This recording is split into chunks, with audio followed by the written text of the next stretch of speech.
The year is 1998, and Hasbro wanted a movie that would sell action figures. What they got was a film where military-grade AI chips turn toys into actual weapons, G.I. Joe dolls commit home invasion, and Barbie knockoffs become guerrilla fighters. Let's see if her head comes off. This shouldn't have traumatized an entire generation of kids who thought they were watching a fun toy commercial.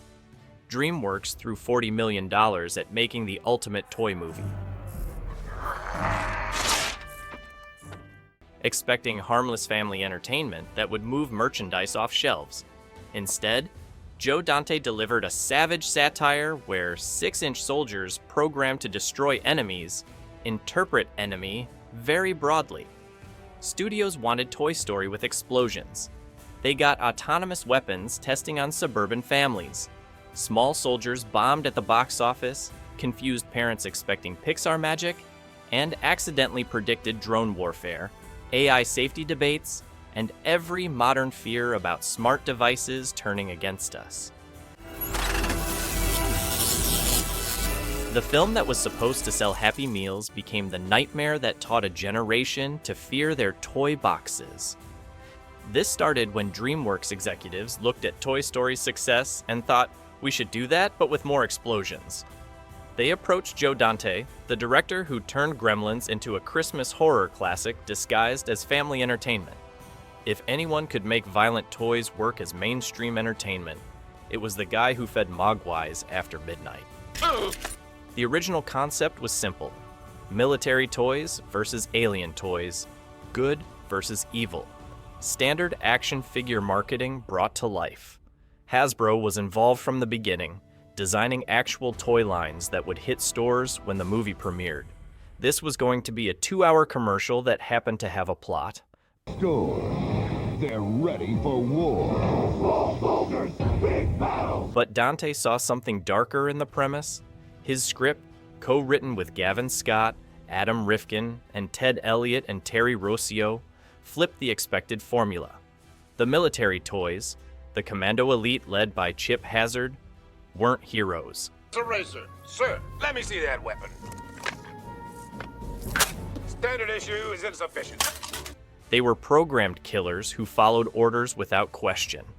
The enemy Gorgonites weren't villains, but peaceful beings just trying to find their way home. The twist was brilliant and commercially suicidal. Make the marketable soldier toys into fascist villains and the weird alien toys into sympathetic refugees. Every kid who wanted the cool military action figures would be rooting for characters who were essentially tiny war criminals. Hasbro must have been thrilled. The budget ballooned to $40 million as effects requirements became clear. These couldn't be cute animated toys like Toy Story. They needed to be physical, tangible, dangerous looking. Stan Winston's Creature Shop got hired to build practical puppets that could interact with real actors and environments. Every toy needed to look like it could actually hurt someone. By 1997, they were filming a children's movie where action figures use nail guns, organize Barbie dolls into an army, and attempt to kill a teenager's family. Sometimes the best ideas are the ones that make studio executives nervous too late to stop production. The cast caught in toy hell, finding actors willing to play straight against puppet soldiers attempting murder required people who could treat absurd material with complete seriousness. Gregory Smith landed the lead as Alan, the teenager whose father's toy store becomes ground zero for the war. Smith had to react to tiny soldiers with military weapons like they were genuine threats, selling danger that would be created later through effects. Kirsten Dunst played Christy, the girl next door whose Barbie-like doll collection gets weaponized by the Commando Elite. Dunst had to act terrified of toys that weren't actually there, then watch as effects teams turned her scenes into genuine nightmare fuel. The sequence where mutated Gwendy dolls attack her is legitimately disturbing, requiring Dunst to sell fear against tennis balls on sticks. The adult cast featured character actors who understood Dante's subversive intentions. Dennis Leary played Gil Mars, the corporate executive who deliberately puts military AI chips into toys, because warfare technology is cheaper than proper research. Leary made Mars both funny and genuinely villainous, a man who'd endanger children for quarterly profits. Jay Moore as Larry, the corporate designer trying to meet impossible deadlines, represented creative people crushed by corporate demands. His character knows the chips are dangerous, but can't stop the machinery of product launch schedules and marketing commitments. Phil Hartman and Ann Magnuson as Alan's parents brought grounded reality to increasingly insane situations, reacting to toy invasion with suburban bewilderment. But the real stars were the voice actors bringing toys to life. Tommy Lee Jones voiced Chip Hazard, the Commando Elite leader, with the same intensity he brought to fugitive hunters and military commanders. Jones made a 6-inch action figure genuinely menacing, delivering lines about destroying enemies with absolute conviction. Frank Langella gave the Gorgonite leader Archer dignity and sadness, creating a character who just wanted peace but kept getting attacked for looking different. The contrast between Jones's militaristic certainty and Langella's weary pacifism became the film's moral center. Sarah Michelle Gellar voiced the Gwendy dolls, giving them cheerleader enthusiasm while they conducted home invasion. The cognitive dissonance of perky voices discussing tactical assault strategies became deeply unsettling. When toys designed to teach girls about fashion start using power tools as weapons, childhood innocence curdles into something darker. Stan Winston's team faced an impossible challenge: create toys that looked mass-produced and artificial, but moved with enough realism to seem genuinely threatening. The solution required building hundreds of practical puppets, animatronics, and CGI models that could seamlessly interact with live actors and real environments. The Commando Elite were designed to look exactly like toys you'd buy at stores. Bright colors, simplified features, obvious articulation points. But when they moved, they had weight and presence that made them feel dangerous. Each soldier required multiple versions: hero puppets for close-ups, stunt puppets for action sequences, CGI models for impossible movements.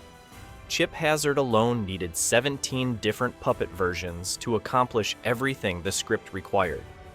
When he climbs walls, jumps between surfaces, or fights humans, different techniques were used depending on shot requirements. The seamless integration made it impossible to tell where practical effects ended and digital work began. The Gorgonites presented different challenges. They were supposed to look alien and strange but sympathetic. Their design walked a careful line between creature and toy, making them obviously manufactured products while giving them enough personality to feel like characters worth caring about. Archer's expressive face and gentle movements contrasted sharply with the Commando's military precision. But the film's most controversial sequence was the Gwendy doll attack. Joe Dante took Barbie-style fashion dolls and turned them into horror movie monsters. The dolls get surgically modified by the Commandos, replacing their fashion accessories with power tool attachments and commando gear. Watching cheerful teenage dolls transformed into weapons was deeply unsettling in ways the filmmakers might not have fully anticipated.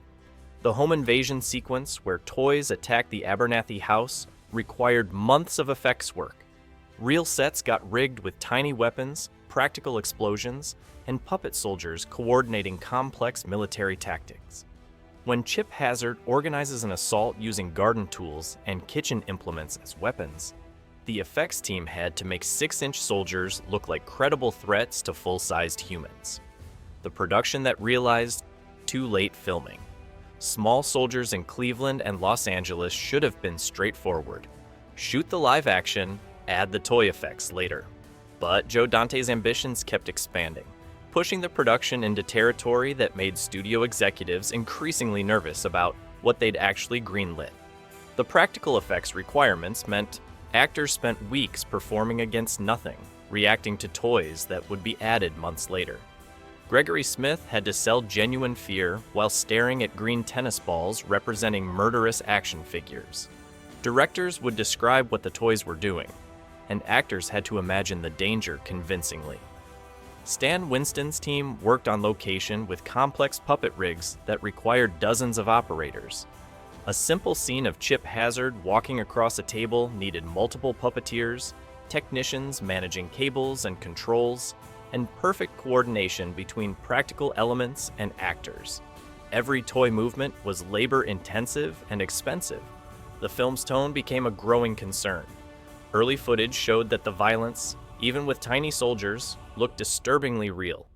When commandos use nail guns and power saws as weapons, when Gwendy dolls attack with kitchen knives, when explosions destroy real property, the stakes felt genuinely dangerous rather than cartoonishly safe. DreamWorks executives started questioning whether they'd made a PG-13 movie when they'd promised family entertainment. Test screenings with children produced mixed results. Some kids loved the action, others were genuinely frightened. Parents complained that the violence was too intense, the military themes too dark, the satire too sophisticated for young viewers. Dante refused to soften the material. His entire point was showing that programming military instincts into children's toys was fundamentally wrong. Making the violence cute or harmless would undermine the message. The film needed to be uncomfortable to work as satire, but this created an impossible marketing situation. How do you sell a movie that criticizes military toy marketing to an audience of kids who love military toys? How do you merchandise action figures from a film that suggests those action figures are dangerous? Hasbro's toy line was ready to ship, but the movie was telling children not to trust toys like these. July 10th, 1998. Small Soldiers opened against Armageddon and The Mask of Zorro, competing for family audiences during peak summer movie season. DreamWorks marketing couldn't decide whether they were selling action comedy or satirical commentary, so they tried both and succeeded at neither. Trailers emphasized the fun of toys coming to life, showing action sequences without context that made the violence seem darker. Parents brought children expecting Toy Story-style adventures and discovered their kids watching home invasion sequences where Barbie dolls wielded weapons. The cognitive dissonance was immediate and damaging. Opening weekend brought $15 million. Respectable, but not the blockbuster DreamWorks needed to justify the $40 million budget. Word of mouth was confused. Kids thought it was too scary. Adults thought it was too juvenile. The satirical edge that made the film interesting also made it commercially unviable. Critics were divided in ways that helped nobody. Roger Ebert gave it 3 stars, praising the effects while noting the tone was perhaps too dark for younger viewers. The New York Times called it clever but mean-spirited. Parents groups complained about violence levels in PG-rated entertainment. Nobody was happy. Total domestic gross reached $54 million, enough to cover budget but not marketing costs. International sales helped, but Small Soldiers was officially a disappointment. DreamWorks had wanted their Toy Story competitor and gotten a film that made audiences uncomfortable about buying toys. The prophecy nobody wanted. Small Soldiers bombed in 1998 because audiences weren't ready to think about autonomous weapons, AI safety, or military technology in consumer products. But watch the movie today and realize Joe Dante predicted everything we're currently terrified about. The Commando Elite are basically early-stage killer drones, programmed to identify and eliminate targets, following orders without question or moral consideration. When Chip Hazard declares, "We are programmed to win," he's describing autonomous weapon systems that militaries worldwide are currently developing. The film asked whether giving machines the power to make life or death decisions might be dangerous, and we're still pretending that's science fiction. The corporate greed angle became reality. Gilmars deliberately uses military AI chips in toys because weapons research gets government funding and cost overruns don't matter when you're selling to the Pentagon.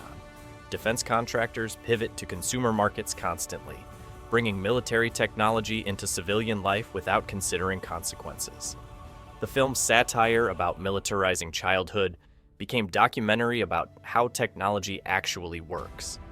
Most disturbingly, the film predicted how quickly AI systems can reinterpret their programming in dangerous ways.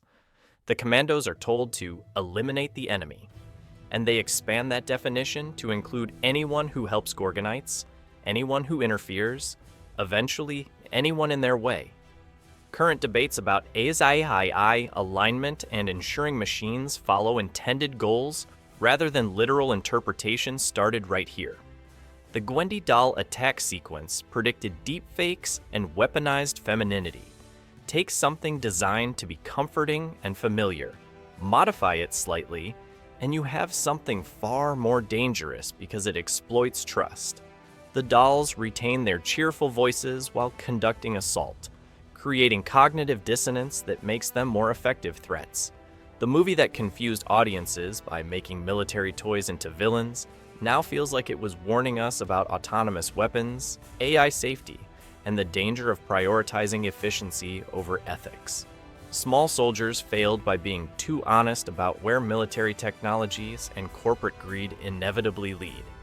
So was Small Soldiers too dark for family entertainment, or exactly the warning about weaponized AI that we needed wrapped in action figures? What's your favorite film that predicted technology problems we're still trying to solve?